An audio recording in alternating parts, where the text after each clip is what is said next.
In this talk, I will be discussing balancing Gaussian vectors in high dimension. My name is Paxton Turner. I'm a fourth-year graduate student in applied math at MIT. This is joint work with Raghu Meka, visiting MIT from UCLA, and my advisor, Philippe Rigollet, in the math department. Our motivation for balancing vectors comes from randomized controlled trials. In a randomized experiment, one has a group of subjects, and each subject has associated with them some covariate information. These are statistics relevant to each person, such as their age, height, weight, or other factors. In a controlled experiment, the subjects are divided into two groups. One is a treatment group, which I'll call plus, and the other is a control group, minus. In the experiment, the two groups are subjected to different conditions, and then a response is evaluated. To ensure that inference based on this response is accurate, it is desirable to ensure that the treatment and control groups have roughly the same covariate information. In other words, we want to balance these covariate vectors given by x1 through xn. A natural way to do so is to try and ensure that the average over the plus covariates is approximately the same as the average over the minus covariates. In particular, we can measure the difference of these averages in the infinity norm. Essentially, this just penalizes you by the most unbalanced covariate in the allocation. To set a benchmark for the remainder of this talk, it's important to keep in mind what pure randomization achieves. So this is the allocation given by assigning plus and minus IID and uniformly at random. If we look at the rescaled difference of these averages, we see that it scales as square root n times log m. And here we multiply by n as our normalization because this essentially gives us the difference of the sums of the covariates between the two groups. And in the remainder of this talk, we will focus on sums rather than averages, as I'll describe more on the next slide. In this work, we want to consider the discrepancy of the matrix X. Henceforth, I will let m denote the dimension and n denotes the number of vectors. Then we have the following classical definition, which captures the notion of balancing the columns of X. The value of the discrepancy is given by this optimization problem, which essentially tries to ensure that the sums over the two groups, plus and minus, are as close together as possible. Discrepancy theory is a classical and well-studied area. A landmark result goes back to Joel Spencer in the 80s, and this is called 6 standard deviations suffice. In this work, Spencer provides a beautiful existential argument that gives guarantees on the discrepancy of X in worst case, when the entries of X are bounded from above. In recent years, the results of Spencer have been achieved by algorithmic approaches. So new discrepancy algorithms have been developed over the last 10 to 15 years that have the same guarantees. In general, discrepancy theory is a host of many long-standing open problems. For example, the Beck-Fiala conjecture, and more generally, the Komlos conjecture. In more recent years, researchers have sought to understand the discrepancy when the matrix X is random, and that is our focus in this work. We keep as a running example for the remainder of this talk the setting where x1 through xn are IID standard Gaussians in dimension m. We seek to answer two important questions. The first is statistical. We want to understand how small is the discrepancy. What is the value of this optimization problem in average case? The second question is computational. Can we design algorithms that find a signing that yields small objective? And it's important to keep in mind the benchmark set earlier, which is square root n log m, achieved by a random signing. And we will demonstrate how our statistical and computational results set a large gap between this benchmark. Let's first describe our statistical result. In this work, we provide the following theorem. If x1 through xn are standard Gaussians, and the dimension grows asymptotically slower than the number of vectors, then we provide the following sharp characterization of the discrepancy. In particular, we see that the discrepancy is exponentially small in the number of vectors divided by the dimension. This problem was studied earlier in the 80s by Karp in the one-dimensional case, and they obtained a similar result. Later on, for constant dimension, that is when m is of order 1, Costello obtained the same result. So here we extend these previous findings to the entire sublinear regime. Now let me say a few words about how we prove this theorem. Our argument goes through the second moment method, which is the fact stated below. So if S is a non-negative random variable, we can lower bound the probability that S is positive in terms of the first and second moments of S. So our strategy is to set S to be equal to the following, which simply counts the number of signings that have objective beneath a certain threshold. And I set this threshold, epsilon, to be equal to the discrepancy that we wish to achieve. Observe that if S is positive, that implies there exists a signing that has small discrepancy.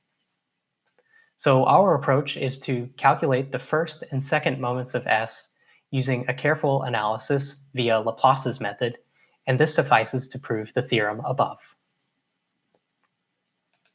Now let me discuss our computational result. In this work, we develop an algorithm called generalized Karmakar-Karp. In the one-dimensional case, there is a classical algorithm of Karmakar and Karp that achieves quasi-polynomially small discrepancy. Their work serves as a basis for our algorithm, and we obtain similar guarantees in higher dimensions as follows. Let x1 through xn be standard Gaussian vectors, and suppose that now the dimension grows at most logarithmically in the number of vectors. Then the generalized Karmakar-Karp algorithm achieves quasi-polynomially small discrepancy. And to parse this guarantee, you can see that this means the discrepancy that we obtain decays faster than any polynomial. So we see a striking difference between our result and the guarantee given by a random signing. And as in the statistical result, our guarantees here also apply to more general distributions than Gaussians. Our statistical and computational results shown here apply to any matrix X with IID entries, where these entries have a common density that satisfies some regularity properties. So our work here for both questions is more general than just the Gaussian case. Moreover, this theorem we produce is the first algorithm that gives such guarantees, that is, quasi-polynomially small discrepancy in dimensions strictly larger than 1. Now let me describe how our algorithm works in the following simpler scenario where the distribution is on a bounded domain.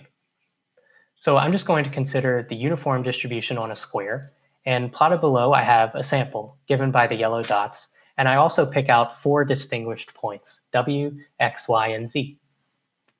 Our algorithm is going to be iterative. So now I'm going to describe the first phase of iteration. In the first phase of iteration, the first step that we take is to partition this large square into smaller squares with side length that is polynomially small in the number of vectors. The next step that I do is I look at each subcell in this partition and I pair up vectors at random in each subcell. After pairing, what I'm going to do is take their differences as described above. So if Y has a red arrow to Z, then I take the difference between Y and Z. I do the difference Y minus Z.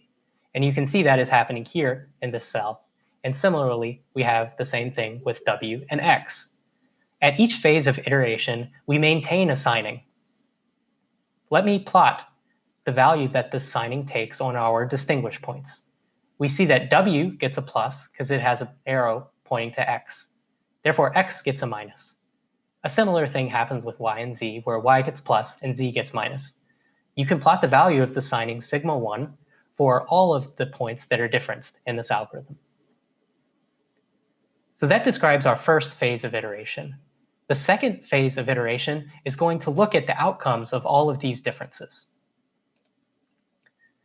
And I've plotted these differences in a square of side length n to the minus 1/8 up to constant factor as the yellow points. In particular, I have w minus x and y minus z that lie in the lower left-hand corner of this picture. For the second phase of iteration, I apply a similar series of steps. The first thing I do is I partition into cells which are a polynomial factor smaller. And then in each subcell, I randomly pair up points and I take their differences. In particular, I want to perform the operation w minus x minus y minus z. When I do this, I can now update the signing I had from the previous phase of iteration. So this will be sigma 2. I see that w and x keep their sign. On the other hand, since this red arrow gives me a minus, now y and z have their signs flipped. The differences that I obtain at the second phase of iteration are then input to the third phase, and I keep iterating these phases a logarithmic number of times, up to constant factor. Essentially, at each iteration, the number of points I have goes down by half. So after log n iterations, I get down to 1 point, and I have a final signing, sigma to the t, let's say, if it runs for t phases of iteration, and that is precisely the signing that achieves small discrepancy. Now let's think about how small is the discrepancy we achieve in the end. Well, in the first phase of iteration, we see that we decrease the scale of the problem by a polynomial factor. This happens again in the second phase of iteration. So if we go for a logarithmic number of iterations, the discrepancy obtained at the end is precisely n to the minus constant times log n. This is precisely quasi-polynomially small, as guaranteed on the previous slide. So this gives a big picture view of how our generalized Karmarkar-Karp algorithm operates, but we are missing a crucial step in this description. Let's go back to the first phase of iteration in this big square. You see that there are some subcells that have an odd number of points. And of course, this is a high probability event that there will be subcells with an odd number of points. We see that these leftover points are not accounted for by the differencing, so we do not reduce their scale in the first phase of iteration. So how do we deal with them? In one dimension, Karmarkar and Karp provided a cleanup step, which gives you a simple, greedy way to deal with these leftover points. Generalizing such a cleanup step to higher dimensions is non-trivial and is the main technical contribution of our work. We use a similar greedy scheme, but its analysis is more delicate and uses elements of the analysis of stochastic gradient descent and martingale concentration. So once this algorithm, as we've described here, is equipped with a cleanup step, it does suffice to guarantee quasi-polynomial discrepancy, in this example in dimension 2, and also in any logarithmically small dimension in the number of vectors. So that concludes our discussion here. We see that in an average case setting, we're able to derive interesting new consequences on statistical and computational aspects of the discrepancy problem. Thank you.